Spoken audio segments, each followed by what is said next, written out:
Good morning, children. So now we are going to discuss our chapter 4, sorting materials into groups. Children, when we are looking around us, you can see there are innumerable things around you. You can see there is a table, or there is a chair, or your instrument box is a pencil, eraser. Like this way, you can see that there are innumerable things around us. You know, when we are considering this, for example, the case of I am considering this pencil. Do you know what this pencil is made up of? We can say wood is yes or no. And other side you can see that there is a lead is that is made up of a substance known as a graphite. We can say that a graphite. Clay, we can say that a graphite and a clay, and some paints are also used for making this lead. So this is the way when we are considering the case of a pencil.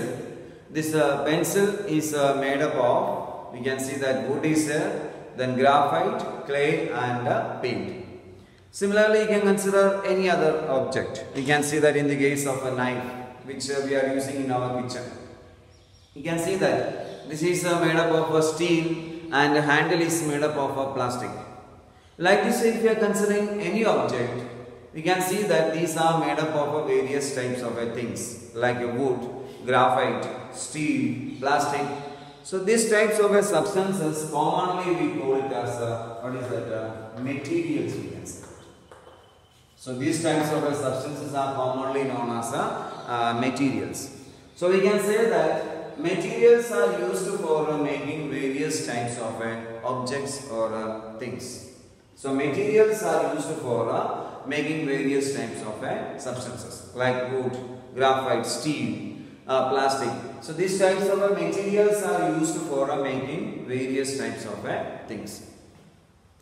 Now when we are looking around us, we can see that when we are looking around us, we can see same material can be used for making various types of object. Same material. For example, we know that in the case of steel, steel is used for making this knife.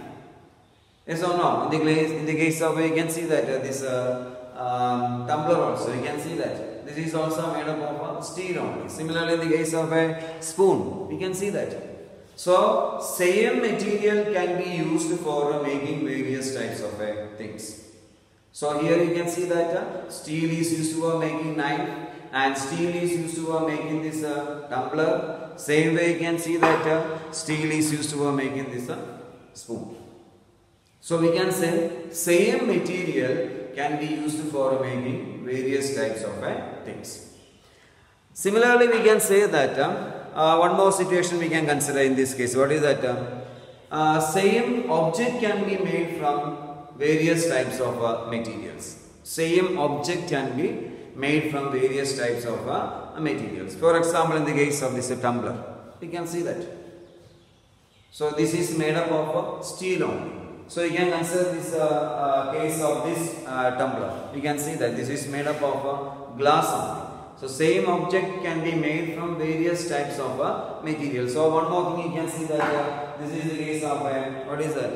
A tumbler which is made by using a thermocol. You can see that.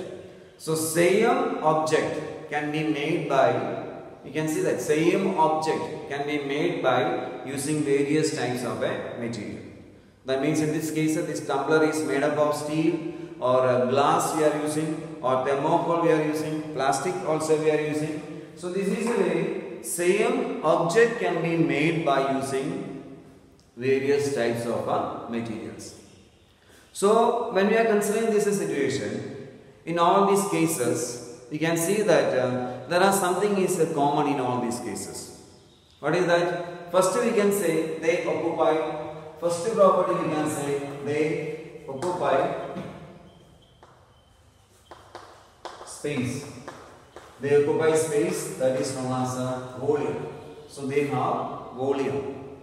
And also another property we can say that so they have mass. Second property we can say that they have mass. So these are the two common properties of this material, we can say that.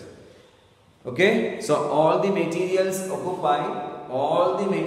occupy space So we can say that they have volume, and all the materials have mass. That means we can say that all these materials are possessing mass. So these are the two common properties of this material, we can say that. Which are the two common properties? Volume, occupy space, and what is that? Second one, mass. Mass and volume are the two common properties of materials. So when we are considering anything which occupies mass and volume, so that commonly we call it as one name, that is known as what is that? Matter. That is commonly known as matter.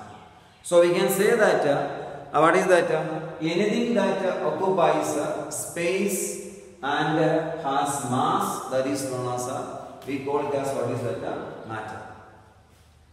So anything that occupies a space or a volume and has a mass, that is commonly known as matter. So this is the way we can define this matter.